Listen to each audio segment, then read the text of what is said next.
Thank you so much, and we'll come back to the last class of week 3. So today I will take you through about cervical cancer. If we do have time, we'll actually discuss later, after the end later, about the case studies of breast cancer. Otherwise, if we don't give time, they are not very they are not very lengthy and just straightforward. So you can go through on your own time. Okay, cervical cancer.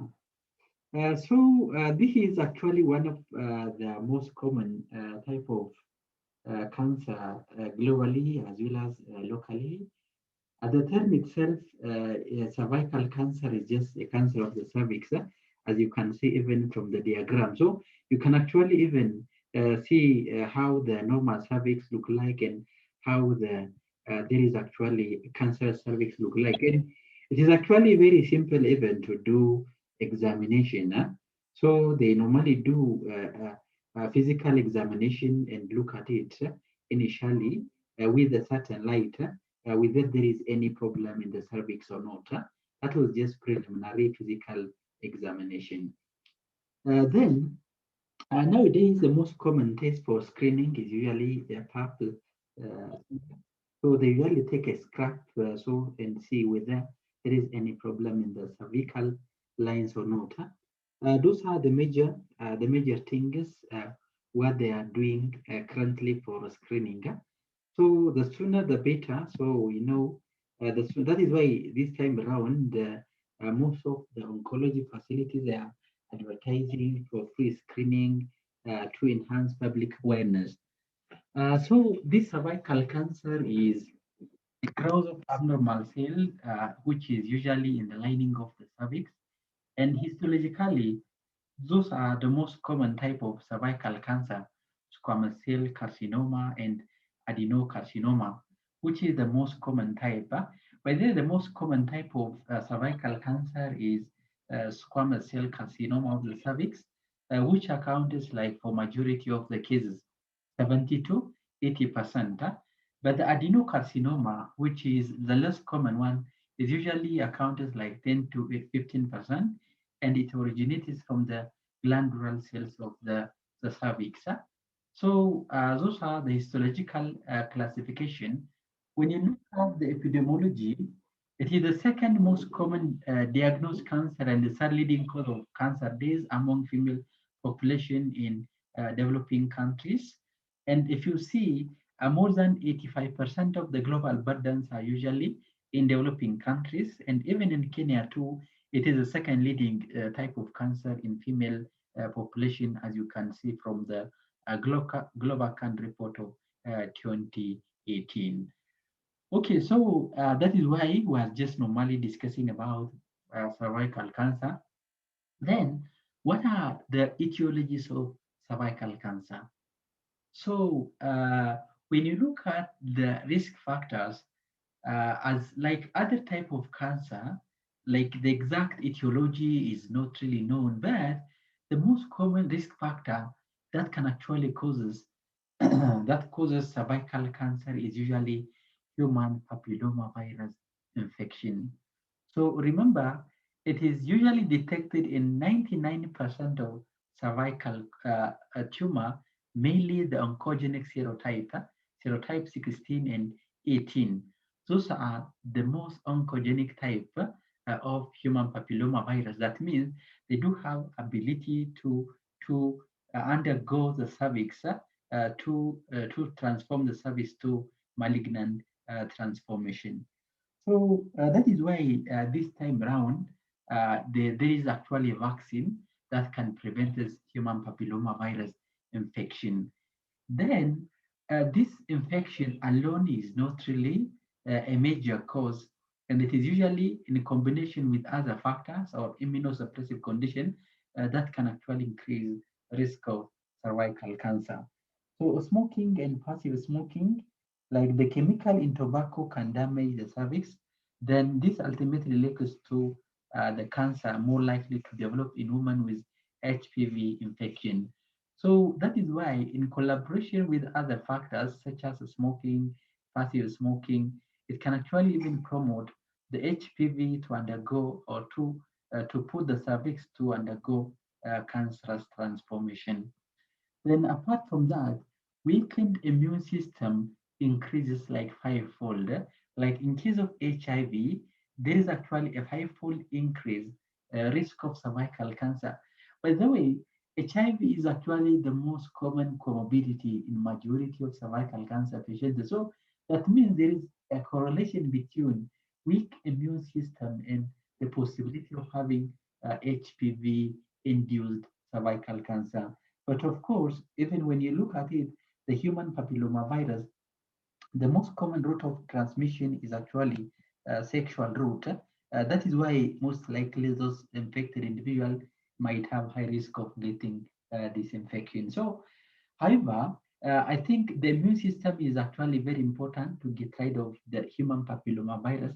That is why there is a correlation between weak immune system and the possibility of having cervical cancer. Then the other thing, but which was not really like we don't really have a strong evidence, is there is a correlation between the use of hormonal contraceptive and risk of cervical cancer. But hormonal contraceptive use is usually very common when a patient is having breast cancer. So, but there is a correlation between contraceptive use and cervical cancer as well. But the strong correlation is a weak immune system along with is usually a risk factor, so that the HPV can actually will not be get rid of immediately, so that it can transform the cervix. So that is something you are going to note. Then, when you look at about the pathophysiology of cervical cancer, 90% of the HPV infection by day clear within months to few years by the immune system. It's only a small percentage, that is 5% of the infection, that can progress to cancer. So, like that means there are other factors that are involved in the process of carcinogenesis. So there are other factors that are involved in carcinogenesis. So that means if there is high risk of HPV type, that is oncogenic type, there is compromised immune system, including even nutritional status, poor nutritional status, environmental factors, and lack of access to routine screening. So those are the most likely factor that can actually increase like the 5% to undergo malignant transformation. Otherwise, more than 90% of the HPV infection will be cleared by the immune system if the patient is immunocompetent individual. Okay, then continuation of the pathophysiology, there are two main oncoproteins of high risk human papillomavirus, like the E6 and E7. So those are the oncoprotein. Remember, those oncoproteins are actually cancer-causing protein. Then, when they integrate with the host genome, what will happen? The EC7 binds and inactivates retinoblastoma protein. Remember, retinoblastoma protein is one of the tumor suppressor gene. Then the E6 binds with P53, that is tumor suppressor gene 53. Those are actually the most common tumor suppressor gene.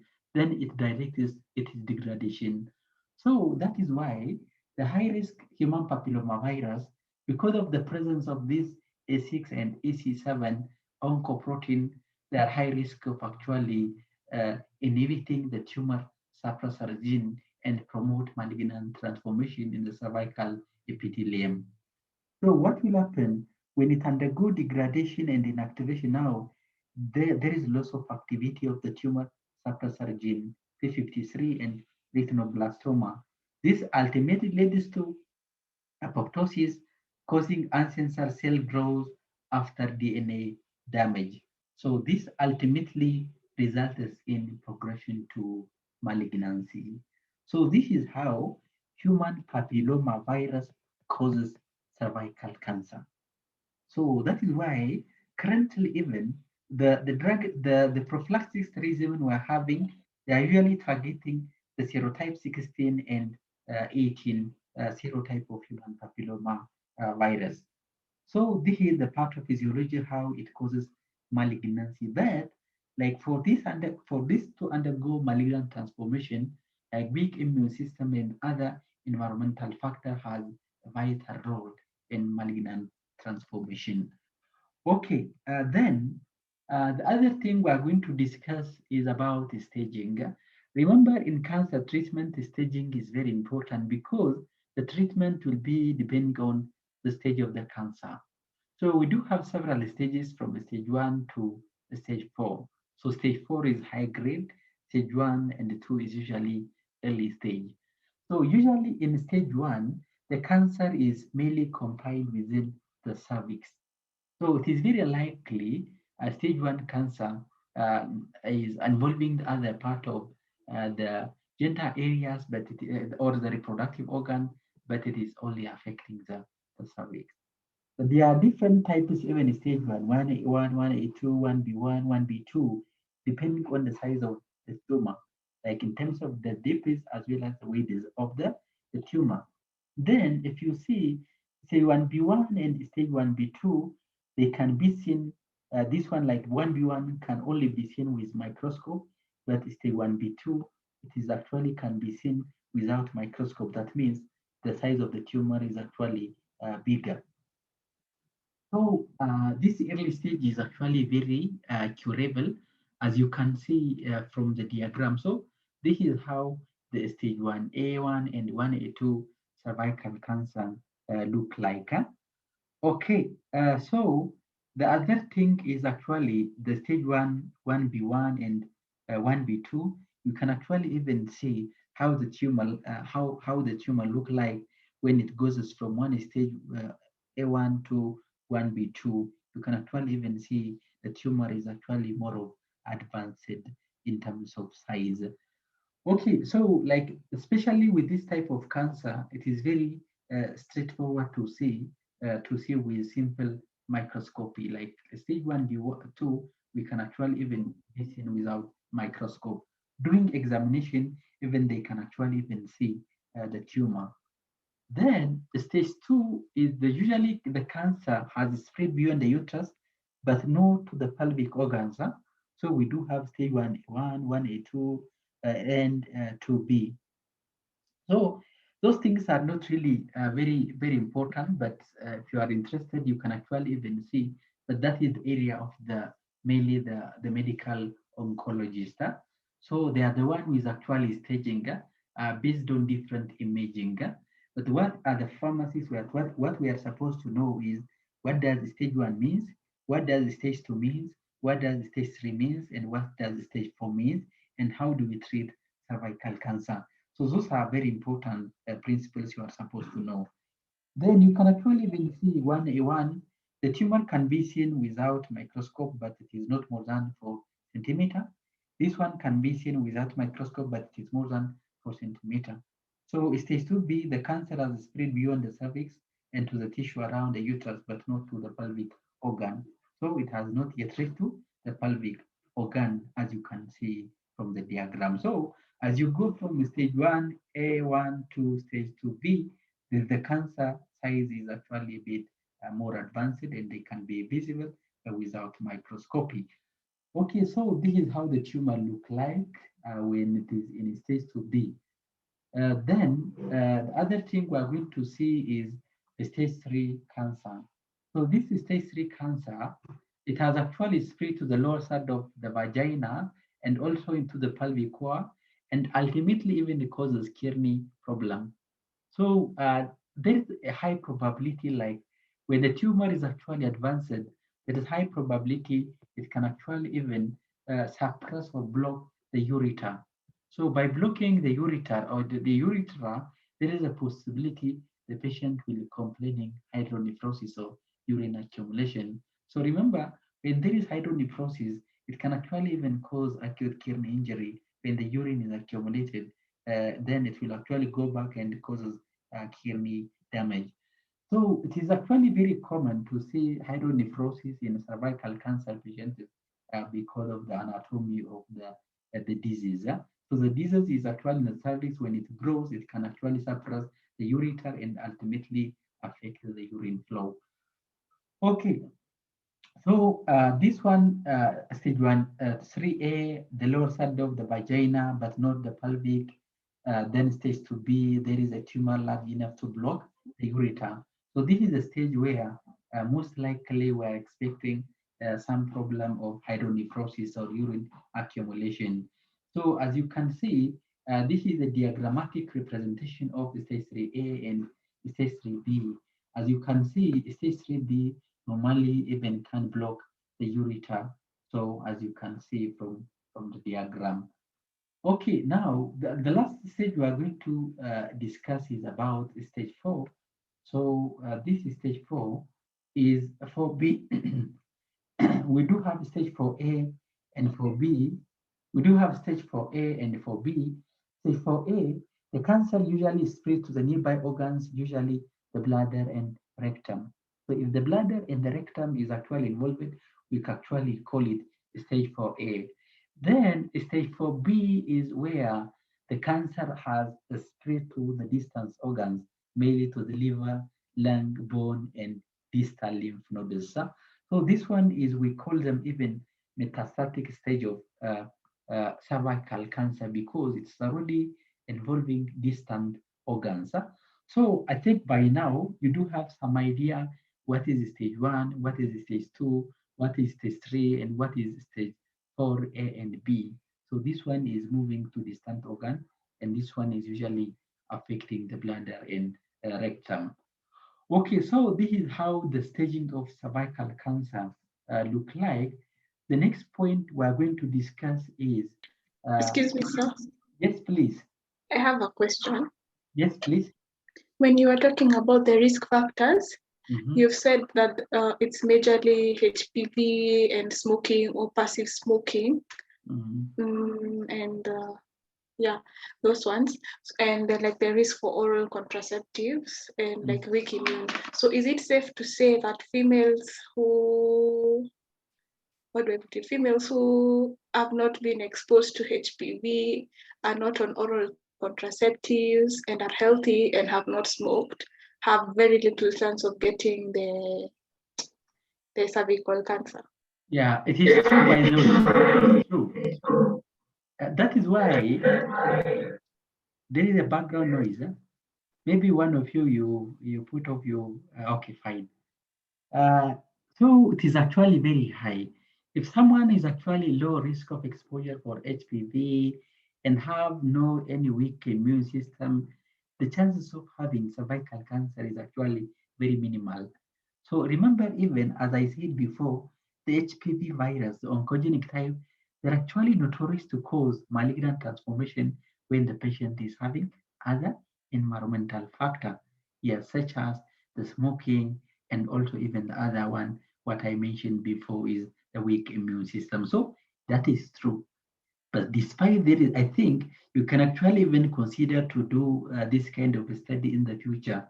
So like you can actually take those patient populations, so you normally assess whether they do have cervical cancer or not by stratifying into two categories. This is one area of, it is just one good area of research, and what you said is actually correct.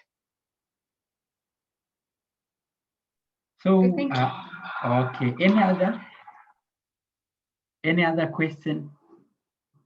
Okay, fine. So at least if you know what cervical cancer and what causes and what are the stages, that is good for undergraduate level. Okay, now, do you know by this cancer topic for undergraduate level normally came up recently? Like most of in the past, most people, they don't really like taught this course. I don't know why. Yeah, when I was even undergraduate student, like almost long time ago, we didn't even capture this topic, but we have covered it when we are actually doing in the postgraduate study in the clinical pharmacy very well. Okay, anyways, what are the clinical presentation of cervical cancer? So that means if you do have a patient, what kind of complaints or what kind of signs and symptoms will guide you? The patient is supposed to see an oncologist or maybe screening for cancer. So in the early stage, most of the time, the patient is usually asymptomatic.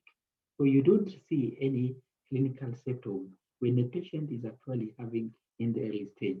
But the most common one, which most of our patients are complaining, is vaginal bleeding or vaginal discharge, is usually very common. By the way, if a patient is actually, if someone is frequently complaining this problem between periods, then even after menopause or after sexual intercourse, it is usually advisable to undergo screening for cervical cancer. Then, apart from this, dyspareunia or pain during sexual intercourse is very common. But most people, they will not actually like tell you about this. But what is very common, the most common complaint is usually this vaginal bleeding or discharge is usually very common. Then there is a possibility like excessive tiredness, leg pain, sometimes even swelling, lower back pain is very common. Huh? Yeah, excessive tiredness is actually as a result of vaginal bleeding. There is high probability the patients become anemic. Of course, even the study we did in 2017 at KNH, the major comorbidity along with cervical cancer patients was anemia from like HIV is actually the most common, followed by anemia. Those are the top leading comorbidities. What we got, even the result is locally. Yeah.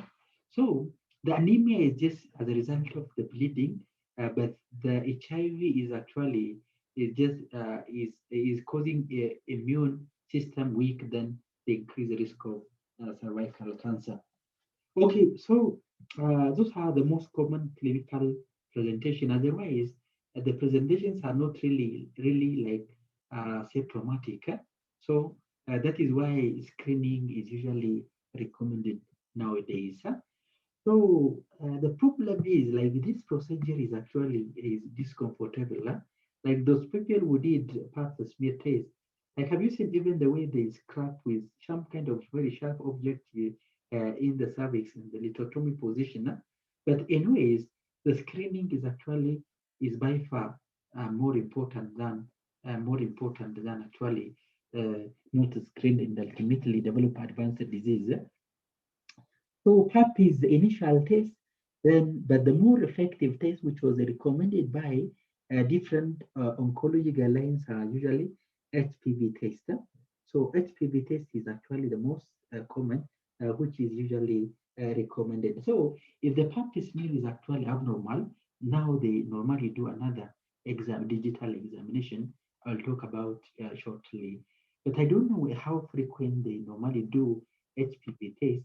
I think it is available, but what I am not very sure is how frequent they are normally doing HPV test. That is very important. Okay, anyways, PAP is the most common initial screening. So if the PAP smear is actually abnormal, that means if they notice some kind of abnormal transformation of the cervix, now they normally do colposcopy. As you can see, the doctor is actually examining the patient using this device, colposcopy. So this one will identify where abnormal or changed cells are located in the cervix, but the most common definitive diagnosis is usually biopsy. They call them even core biopsy. So those are the confirmatory diagnoses.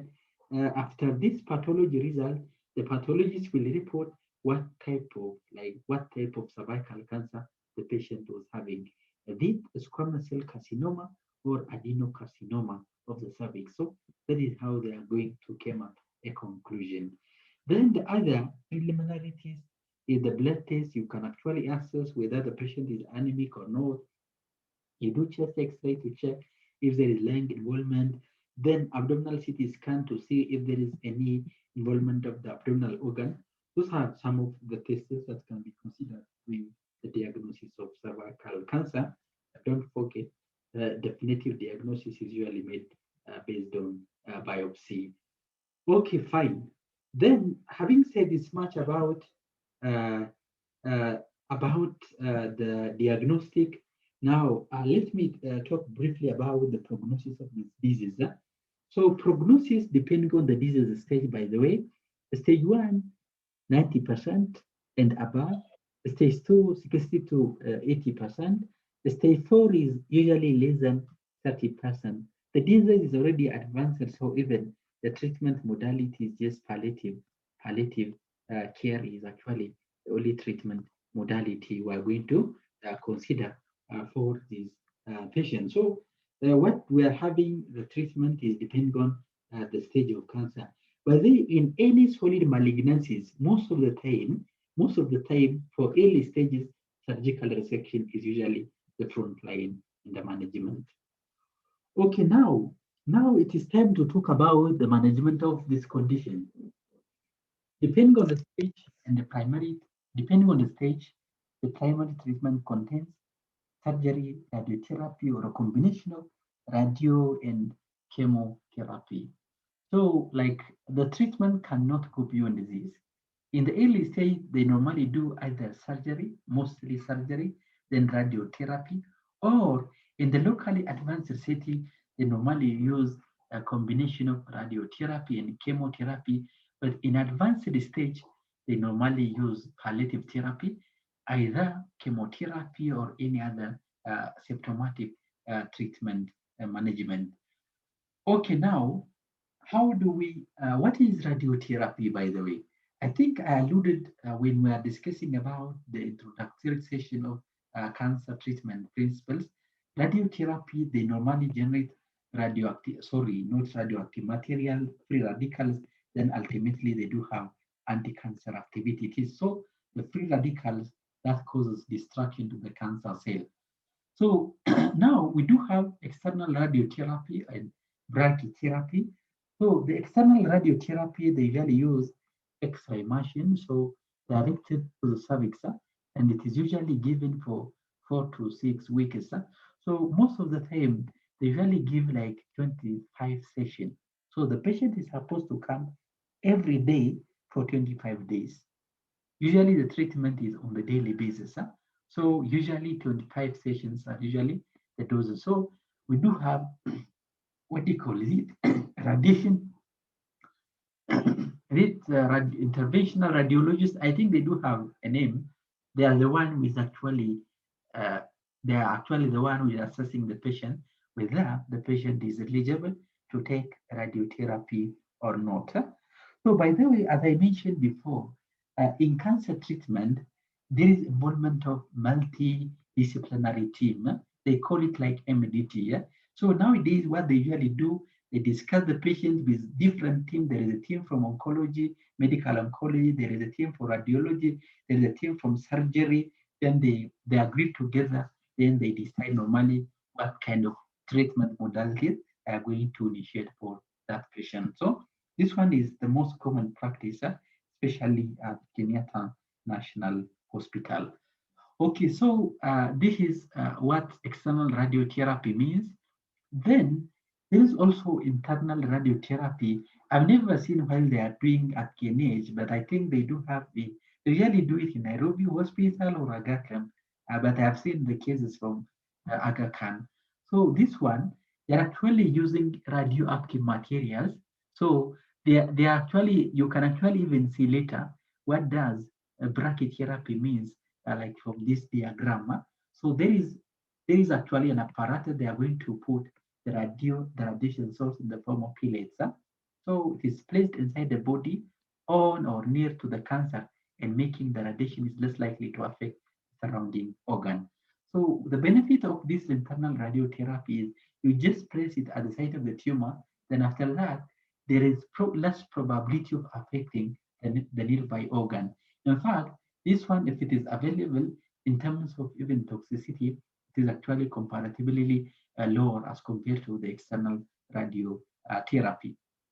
So most of the time, 3 to 4 sessions of brachytherapy is usually recommended in a total of 2 to 4 weeks. So for the details of what internal brachytherapy means, you can actually watch this video link. But it's just like an internal because they are actually releasing the radiation after you put it from the side of the tumor. So what are the side effects of radiotherapy? Remember, they're actually using a lot of energy.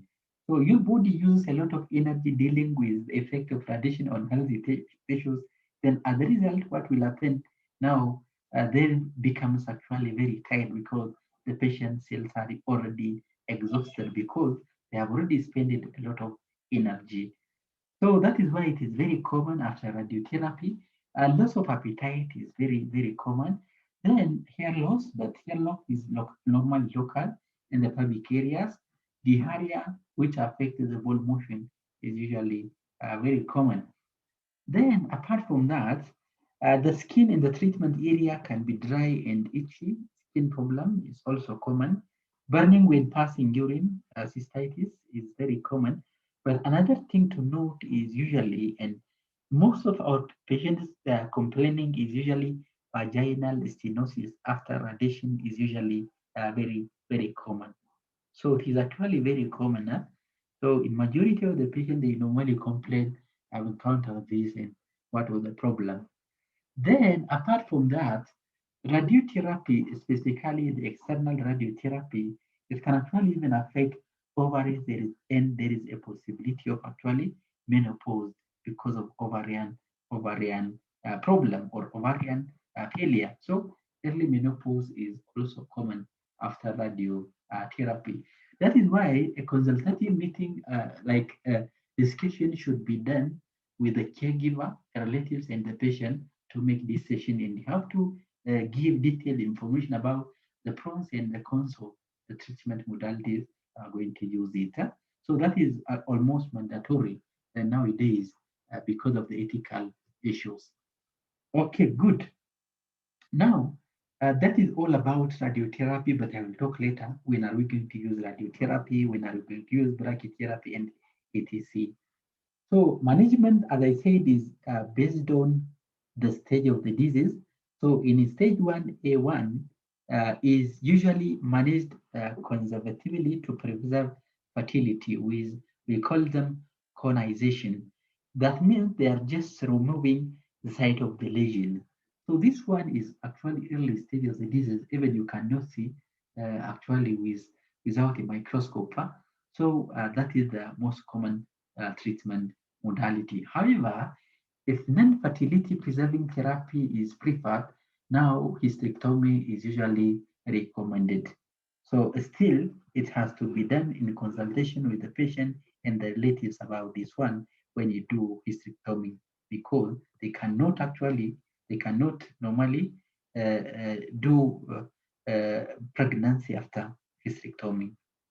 Then, if there is lymph node involvement, there is a possibility they are going to remove also the lymph nodes. We call them lymphadenectomy is usually done. So, in short, in a stage 1A1 disease, surgery is the front line in the management. Okay, good. Now, in stage 1A2, if there is no involvement, we still use conization. As I said before, we just remove only the site of the lesion. So this one is just a fertility preserving surgical procedure. Then the other one is radical trachelectomy. That means you are removing the cervix and the surrounding tissues. So still surgery. Then there is also a component of radical hysterectomy. So the uterus, cervix, and other tissues will be resected using surgical procedure. Then, if the patient is not eligible to undergo surgical operation, now that is when we are going to consider brachytherapy as an alternative strategy. So, even radiation therapy is usually considered in the early stage of the disease. Okay, now let me take you through about how do we manage stage 1B1 and stage 2A1 disease. So according to various studies, radical surgery, including pelvic lymphadenectomy or radiation therapy, can be considered. However, according to different studies, there is no evidence to use chemoradiation for a patient who is having early stage of the disease. So still, stage 1B1 to stage 1 to A, there is no evidence about the use of these treatment modalities in the early stage of the disease, because the surgery alone is sufficient to completely to undergo complete remission of the site of the tumor. Remember, for those kind of patients after surgery, there is a routine checkup, whether there is a recurrence or not. So that is why they're supposed to visit at a certain regular interval to see the oncologist. Then in locally advanced disease, remember, T1B2, 2B, 3B, and 4A, they are known as locally advanced disease. So according to the previous guideline, radiotherapy was the mainstay of treatment for locally advanced disease. But nowadays, even if you read actually the ISMO guideline, the European Society of Medical Oncology, based on different randomized controlled trial, there is a strong recommendation chemoradiation is usually the most effective treatment modality for locally advanced disease. So chemoradiation means there is a radiation component and there is a chemo component. And most of the time, the platinum-based class of anti-cancer drugs are commonly used in management of these condition. So what is the most common class of drug that can be used in the chemoradiation in locally advanced disease is mostly weekly dose of cisplatin. Remember, this 40 milligram per meter square per week is usually provided before the chemotherapy because what cisplatin does is usually it is radiosensitizer. So it promotes the action of radiotherapy if you give them before. So it is usually continuous until the radiotherapy is actually completed. So usually we give 5 or 6 cycles depending on the duration of radiotherapy. Okay, so in case if the patient is not tolerating cisplatin, there is a possibility to use carboplatin or non-platinum chemoradiation regimen, an option. But I have never seen about this practice, but I don't really know the current practice at KNH because I'm not actively involving in that area at the moment. So anyways, the carboplatin based can be an option in case the patient is not tolerating, but the most common one is usually cisplatin as radiosensitizer. So as I mentioned before, it has to be given during the day of radiotherapy. For example, if the patient is actually supposed to take the patient is actually supposed to take, by the way, the radiotherapy is like daily dose. They are supposed to come daily. Then for cisplatin, what they normally do, the appointment is usually Monday to Friday. So what they normally do, on Monday at the beginning of the treatment, they normally give cisplatin dose first, like 2 hours before the chemotherapy. So sorry, before the radiotherapy. So they give on Monday, then the radiation therapy will continue. Then what they usually do on the other Monday, that is when they are going to consider the chemotherapy before they irradiate the patient. So they normally give the chemotherapy before the radiotherapy for the effectiveness of this treatment modality. But by any case, if the treatment of radiotherapy is delayed, we have to delay administration of even cisplatin. It has to be given exactly 2 hours after chemotherapy is completed. So we call it chemoradiation. So this treatment modality is known as chemoradiation. That is known as chemoradiation therapy. Is the most frequently used treatment modalities in our setting. Then, are we together? You know, some people might sleep at the middle of the class. Yes. Huh? Are we together? Yes. Yes. Okay, maybe let me ask you like few questions. You know, it is good sometimes, because sometimes I don't know whether I am just speaking alone. Some of them are actually away, so there is no way to ensure. But I'm expecting normally you are fifth year student and you are just responsible. Huh? Okay, then let me go to the class rep. Makina. Makina, are you available? Or you already sleep? I cannot hear. I'm here. Okay, what do you mean when you say chemoradiation? Why we give cisplatin before radiotherapy?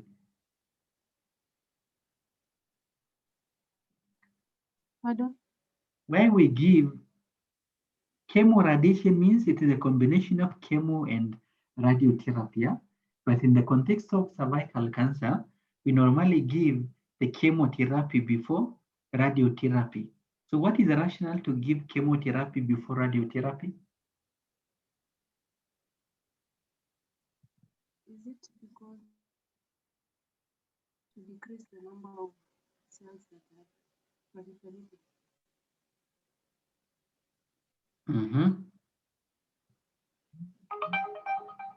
Any other person? So can I try? Yes, please. Huh? The way you said, like when you give chemotherapy, it will shrink the tumor, so that when you're giving the radiation, because radiation in itself it can cause mutation leading to more cancer. It means the radiation will be on a smaller region. Yeah. Okay, good. So the whole idea is it normally activates the radiation therapy, and it promotes the efficacy of the radiation therapy. Yeah? So that is actually the low dose of cisplatin we are giving. Yeah? But for other conditions, we normally use slightly higher doses. Okay, good. Now, what are the clinical implications of this treatment regimen, like the chemoradiation? By the way, when you look at the immunogenicity potential, it is moderate.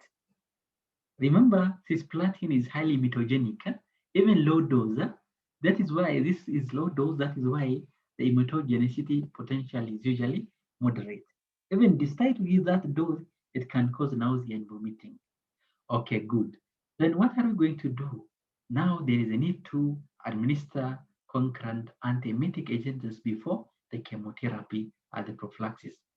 Then apart from that, there is a need to hydration because as we know, cisplatin is actually the most common nephrotoxic type of platinum analog. So we have to hydrate the patient before and after the chemo. Yeah, that is very, very important.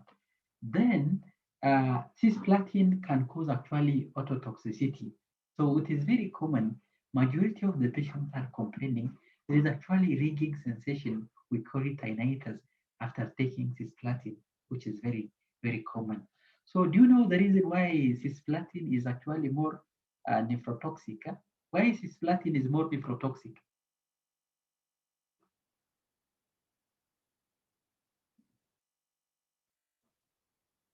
Why it is more nephrotoxic?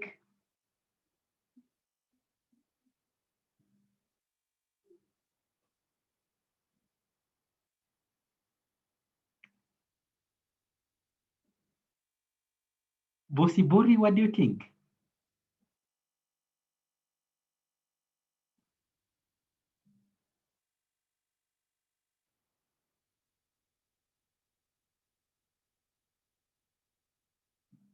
Yes. What do you think? Why cisplatin is the most nephrotoxic platinum analog? Is it because of vasoconstriction? I think I mentioned normally one day why it is highly nephrotoxic. Any other? Maybe you didn't attend that class very well. Any other person who can try?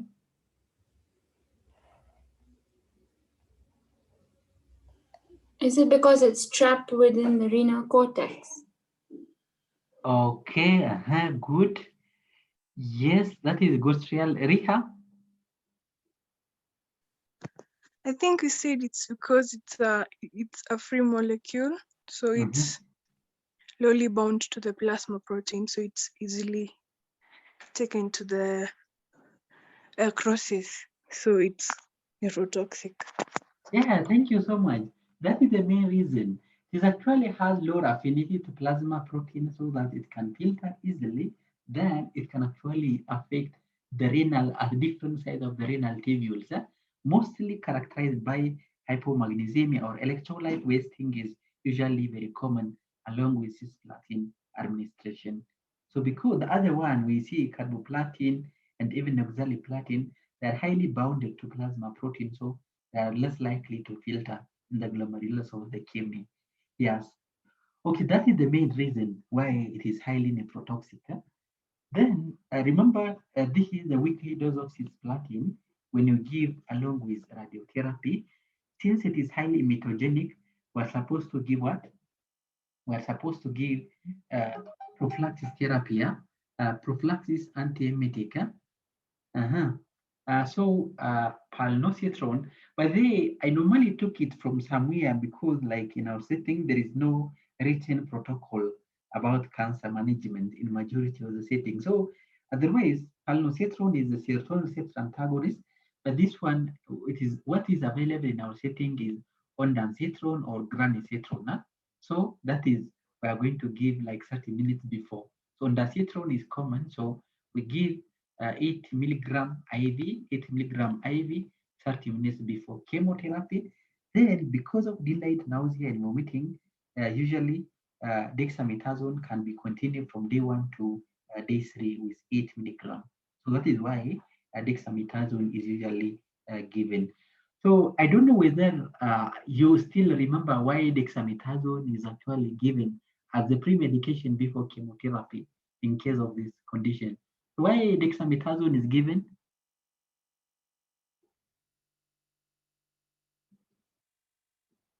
Can you say that it prevents nausea and vomiting? Yeah, the main reason is actually just to control nausea and vomiting, but it is more effective in delayed nausea and vomiting. Remember, for acute nausea and vomiting, serotonin receptor antagonists are the gold standard because with the moment you give chemotherapy, the most common neurotransmitter that is involved in nausea and vomiting is usually serotonin. That is why we give them ondansetron or granisetron accordingly 30 minutes before chemotherapy intravenously. But the question is, another question, how does dexamethasone prevent nausea and vomiting? How does it prevent?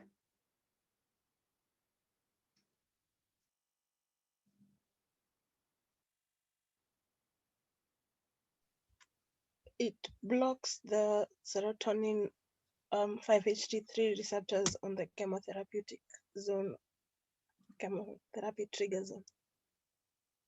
Okay, good. Yeah, that is good.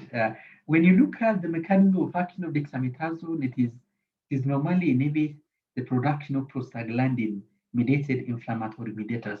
Do you know by the way there is also involvement of inflammatory reaction during nausea and vomiting due to chemotherapy? Can prevent that one. And apart from that, current evidence shows that dexamethasone can prevent the expression of serotonin 3 receptor in such a way it can actually have antiemetic activity. So the main reason why we give dexamethasone is just to control nausea and vomiting because of its antiemetic potential. So don't be surprised when you see dexamethasone. But later on, I will come when we are discussing about lymphoma. Dexamethasone also has some anti-cancer activity. Some steroids, not really, but dexamethasone can be used somewhere, but I will mention it also has some anti-cancer activity. Okay, fine. So that is the reason then you give cisplatin 40 milligram per meter square. That means you calculate the body surface area of the patient, then you give every week. So until the completion, but mostly 5 to 6 cycles, depending on the duration of the radio therapy. Okay, so this is how the dosing schedules of cisplatin look like. Then, very important information to note, dose modification is actually very important accordingly because despite cisplatin is actually nephrotoxic, it can actually even cause bone marrow suppression along with radiotherapy. So because of that, there is a need to dose modification depending on the neutrophil count. So if there is actually like if the neutrophil count is between 0.5 to 1, you have to delay the treatment until recovery. But then remember that is why if you remember very well what we have discussed in the introduction, cancer therapy like initiated in one cycle For the next cycle, it can be delayed, dose can be reduced, it can be even changed to another cycle. That is the principle depending on the patient condition. Most of the time, the blood counts are very, very key before we initiate the other cycles of chemotherapy. You have to assess the baseline blood count. Otherwise, we can actually even kill the patient because of the myelosuppression. So we have to delay. If it is actually less than 0.5, delay treatment until recovery and consider to reduce the dose of cisplatin by 25% in subsequent cycle. If febrile neutropenia, delay treatment and consider reducing by 25%. That is very important. If the platelet count is even between this range, delay the treatment until recovery. If this is less than 50, that is what you are going to do. Like you have to delay and reduce the dose of cisplatin. But most importantly, when you give cisplatin chemoradiation treatment, you also consider to assess renal function test because of nephrotoxicity. So as I mentioned previously, we are going to use the EGFR, the Cockcroft-Gault equation is the most commonly used formula to calculate the creatinine clearance of the patient to assess the glomerular function. So if it is above 70, if GFR is above 70, dose modification is not important.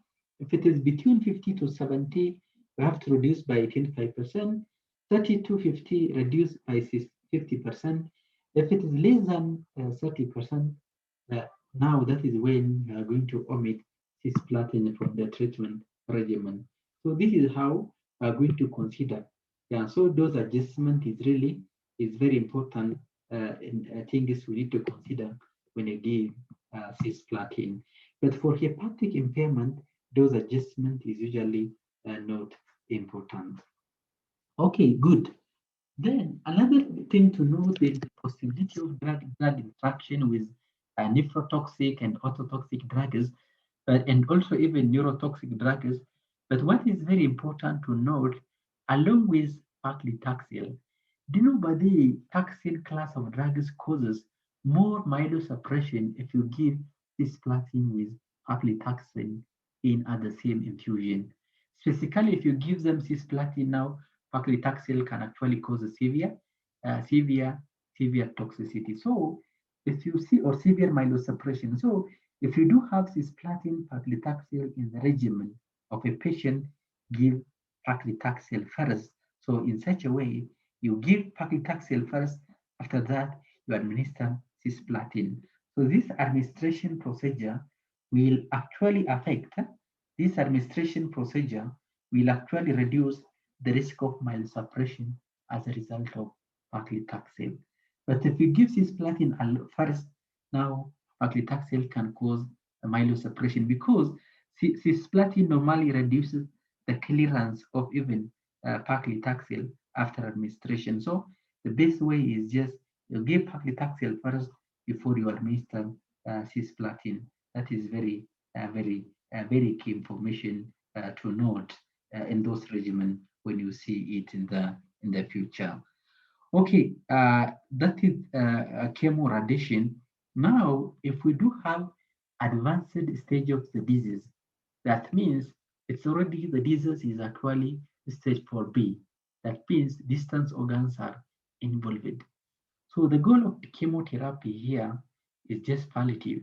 And most of the guideline recommends in advanced or metastatic stage of cervical cancer, use combination chemotherapy if the patient can tolerate the chemotherapy.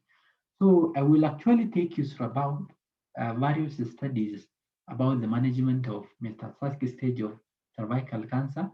They normally did a study for cisplatin single agent as a monotherapy, so they're able to see survival for only 7 months.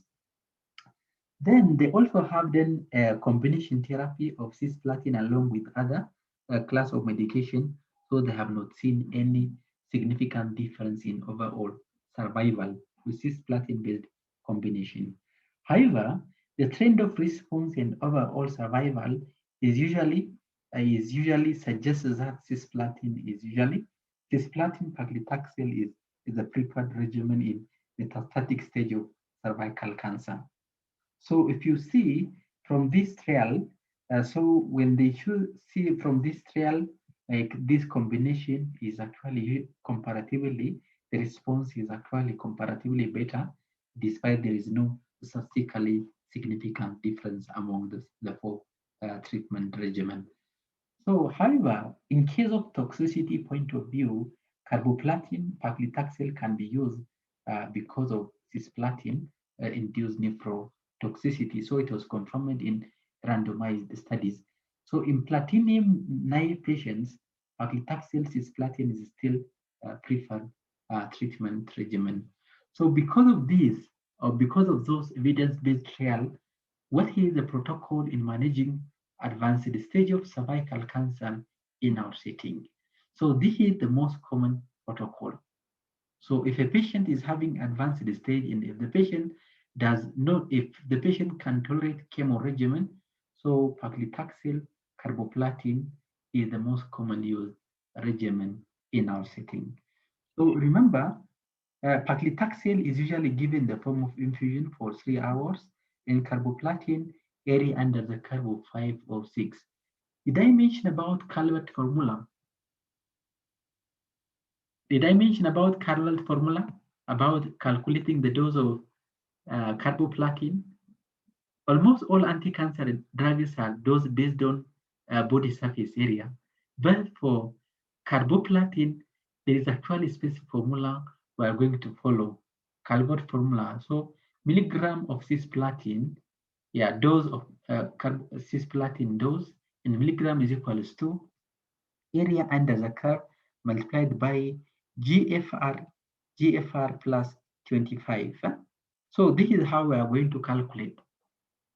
You normally need to know what is the GFR of the patient, then you add 25, then you multiply by area under the curve. So it's already given. We are going to use area under the curve of 5 or 6 for cervical cancer. So it's just depending on the oncology, they can pick sometimes 5, sometimes 6. So you calculate the doses in milligram, how many doses the patient is taking at a time. However, please note about the pre-medication you are supposed to give to the patient before you give chemotherapy. So by now, you know why we give granisetron, you know why we give dexamethasone. But the question is, what is the rationale to give chlorpheniramine and ranitidine? So what do you think, or what is your opinion? Why we give chlorpheniramine and ranitidine 30 minutes before administration of paclitaxel carboplatin infusion? To reduce hypersensitivity reactions because of the taxane. Yes, to reduce hypersensitivity reaction due to the taxane. Now, another question, Tiffany, for you. Ranitidine is H2 blocker, yes? Is it H1 or H2 blocker? H2. So where do you know about H2 blocker? They're normally given to was it reduce acid secretion? I know about in ulcer management and things like that. Yes, H2 receptor antagonists are specifically targeting what? Acid production. Okay, so where do you know about chlorpheniramine? That is spiritone, yeah? Where do you know Yes. chlorpheniramine? It is H1 receptor antagonist, yes? Yes. Yeah, so histamine 1 receptor mediates allergic reaction. H2 receptor mediates what? Acid production. So if we are actually targeting hypersensitivity reaction due to paclitaxel, so what is the essence of actually giving an H2 blocker? Why don't we give another medication, maybe proton pump inhibitor? Sorry, maybe steroid. Okay, steroid is already here. Or why don't we use only chlorpheniramine alone instead of giving ranitidine?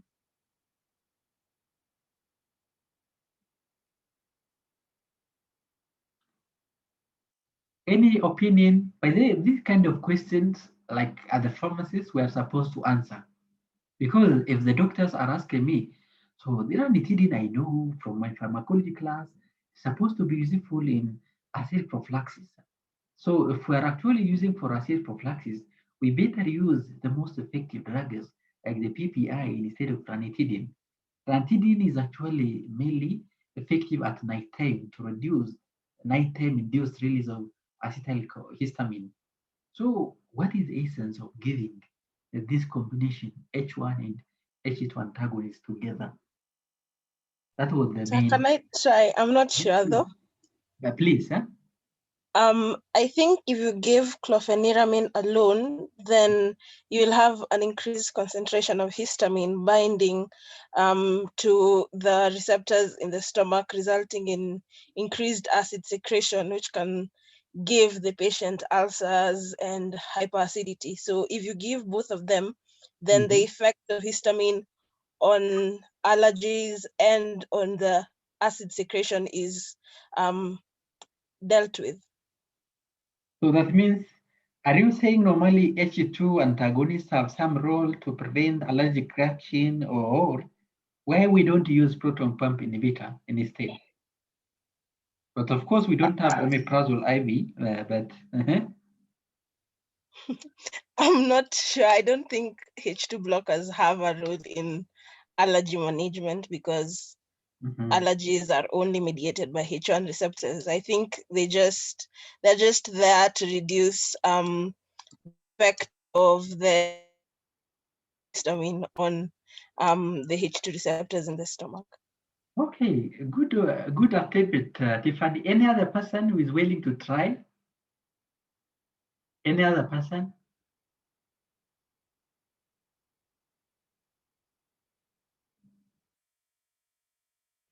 So can I try? Yes, please. I'm not sure.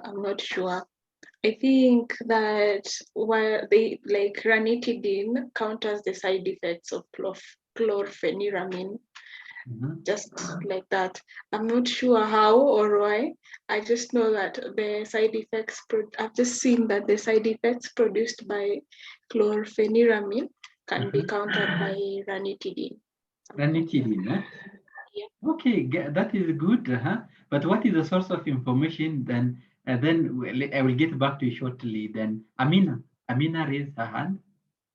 I think it's because ranitidine will ranitidine is going to mediate vasodilation, which is going to worsen the allergic reaction. So I think the two of them just like chlorpheniramine is going to prevent that. Okay, so I'm if not we so give, sure. so you are saying chlorpheniramine will actually prevent ranitidine side effects. So if that is preventing, so what is the need to give ranitidine? I think you are saying ranitidine or chlorpheniramine is ranitidine causes vasodilation, yes? Yeah. If ranitidine causes vasodilation, then chlorpheniramine normally prevents the vasodilation due to ranitidine. That's what I think so, but I'm not so sure about it. Okay, fine. So what I will ask you normally, go and read more. What is the main reason between this? But let me, by the way, like this is actually like a question for quite some time, even in the world. So the main reason, by the way, those H2 antagonists, they do have some activity to reduce allergic reaction. Specifically, if the allergic reaction is not affected by H1 receptor antagonist alone, you add H2 antagonist so that they can actually have some kind of, I don't know whether it is synergy, additive effect, or potentiation. Yeah, it has actually some effect to prevent allergic reaction due to hypersensitive of drugs that causes high risk of hypersensitivity reaction. So that means the H2 blockers has some effect to actually even have mediate some kind of allergic reaction due to H1 receptor overexpression. So that is the main reason we're combining. But the question is, have you read recently about ranitidine? It's already recalled. I don't know about the local market, but it's already recalled. I don't know what they are using currently. So this one, I will ask one oncologist. I know one oncologist from KNH. Then I will normally share with you what are they using currently. Are they still using ranitidine or any other H2 antagonist? You know why ranitidine is recalled from the market with long-term storage? I think it has been reported in the US. With long-term storage, it actually produces a carcinogenic chemical that is actually potentially carcinogenic. So because of that, the FDA regulatory bodies normally banned from the US market, but not very sure in the local market. So this one, we are going to see it when you are practicing. So in case the next group, when you are going to this Kenyatta University Hospital, you just find out, do they have oncology unit? Which I don't know unless I ask Larry. Yes, they do. Yeah, they do have oncology unit. Yes, sir. Okay, good. So if they do have oncology units, then at some point I will normally chip in. Then I will take you there, or I will ask Larry maybe to take you around about what are the start from the anti-cancer drugs. What are the anti-cancer drugs we're having in the local setting? Then after that, you can actually even see at least few patients, like most common cases like breast CA. Like when you go next week, you can actually even discuss about breast cancer or cervical. For sure, you cannot miss in the word. So please take the initiative. Remember, by the way, this time around, it is good to take your initiative. So self-responsible, take initiative, then try to learn by yourself. Sometimes if you don't get satisfied with maybe with the lecturer or maybe the hospital staff. So that is very important. Talk to the patient nicely, then take history adequately, then read the files very well, then record all the information what you need, then bring the question in the WhatsApp group, then bring in the class, then after that read further, read the guideline. So that is how you are going to master of the course. So if you do have this kind of initiative, for sure, we're actually expecting more, especially in the future career. Okay, good. So by now you got why we combined, why we give chlorpheniramine and ranitidine. I mentioned about this one. It was already recalled from the US market because of that, but I'm not very sure about this one. I've given you like a home take assignment to discover further and then let me know in the group. Then that is very key. So dexamethasone granisetron is anti-emetic activity. Those are just to prevent hypersensitivity reaction due to paclitaxel and carboplatin. So every 21 days for 6 cycles. So remember, they are going to give every 21 days for 6 cycles mostly. But they like for metastatic stage of cancer, the duration of treatment, what guides you the duration of treatment is about the disease progression or toxicity. Yeah? Now it can go even beyond, it can be even given fewer cycle depending on the patient response. Okay, then what kind of dose modification we are going to consider for this protocol? So dose modification is very important with neutrophil count, especially look at it. If it is less than 0.5, we delay until recovery and reduce by 25%. Then look at the platelet count. You have to delay the treatment or you reduce the dose because both of them are myelosuppressive, especially carboplatin is notorious to cause thrombocytopenia. Then renal impairment, by the way, okay, carboplatin is comparatively safer in terms of renal toxicity, but we have to recalculate the carboplatin dose using Calvert formula. So this is Calvert formula. You can read what it is.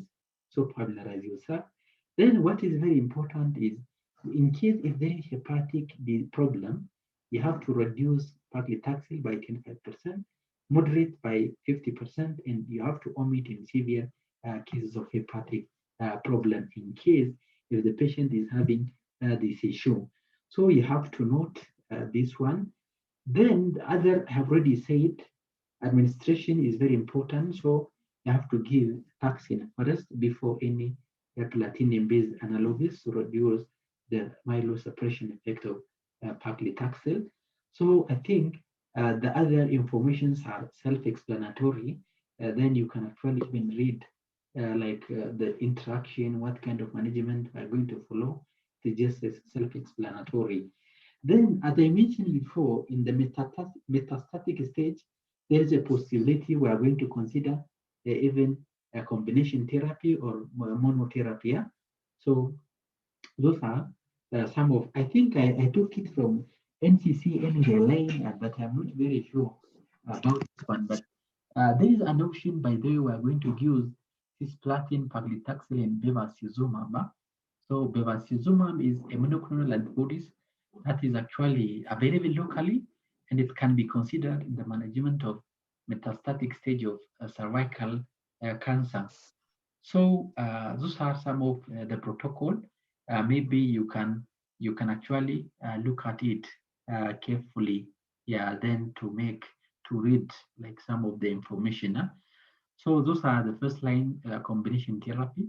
But also sometimes if the patient cannot tolerate a single chemotherapy, cisplatin monotherapy can be considered, usually 50 milligram per meter square, that can be repeated every 6 weeks. So remember here, our goal is just to improve quality of life and reduce signs and symptoms of the disease.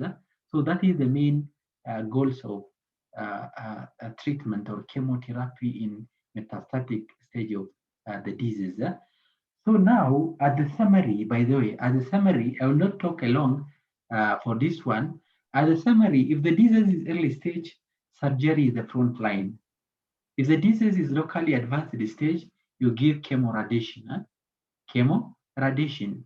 If the disease is actually metastatic stage, combination therapy, combination chemotherapy is actually the front line. That is the whole idea of the treatment algorithm, which is taken from the ISMO guideline.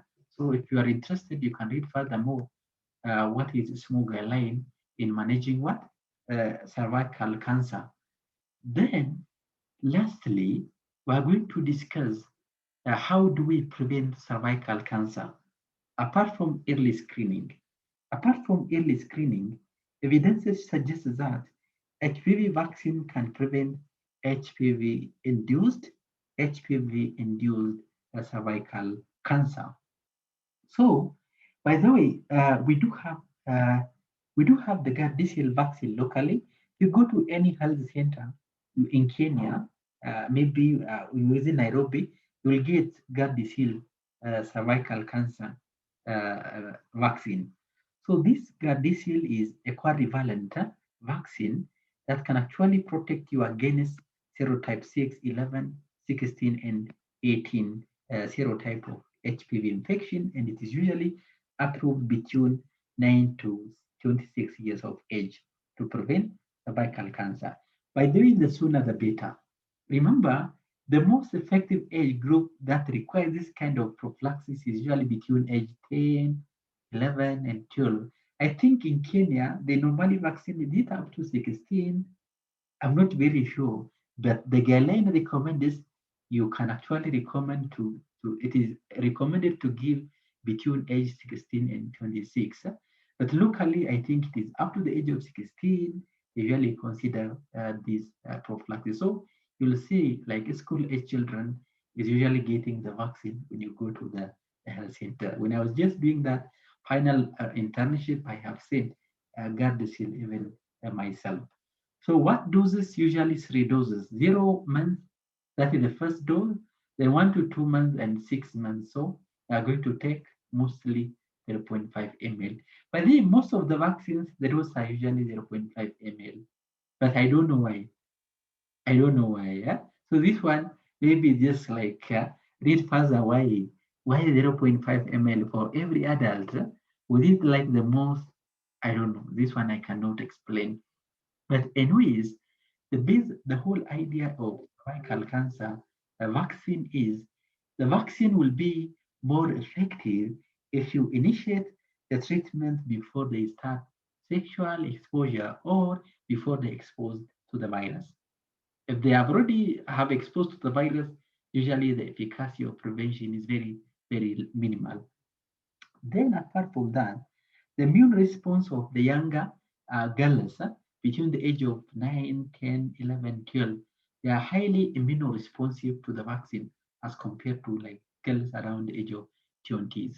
So because of that, it is more effective to prevent the HPV-induced cervical cancer when you give during this age. So that is why they normally give priority for those school age girls. So cervix I have not seen, but it is just a bivalent. It normally contains the oncogenic serotype of serotype 16 and serotype 18 and usually gives 3 doses.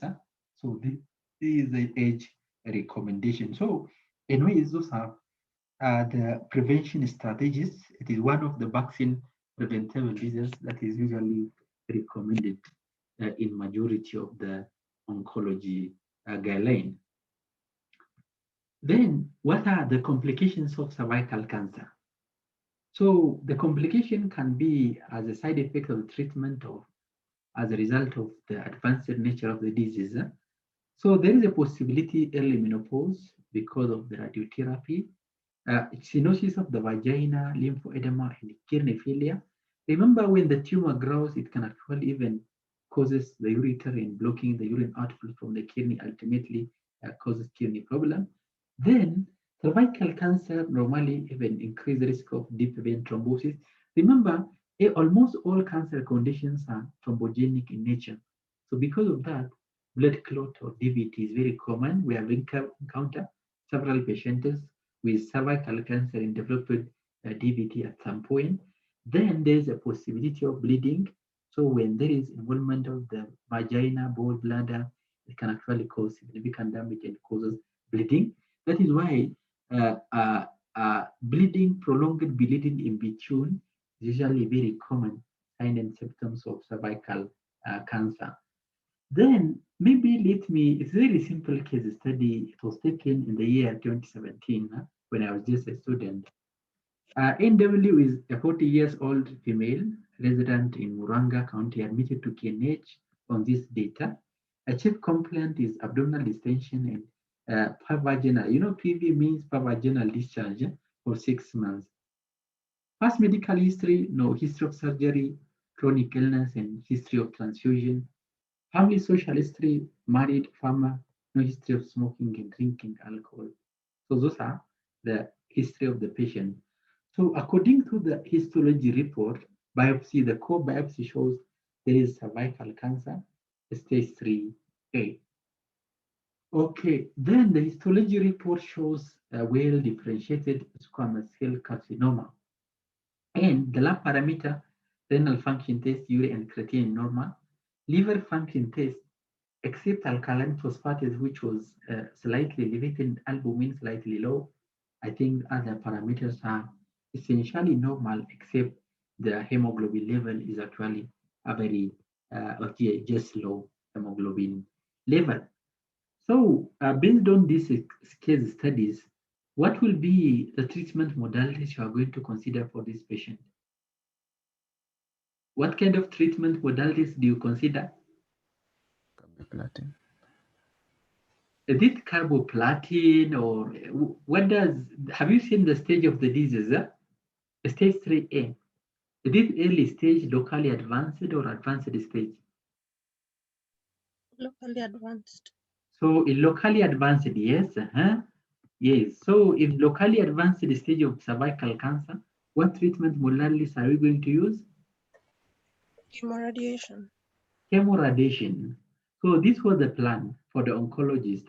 Weekly cisplatin 40 mg per meter square plus radiotherapy weekly, maybe for 25 sessions.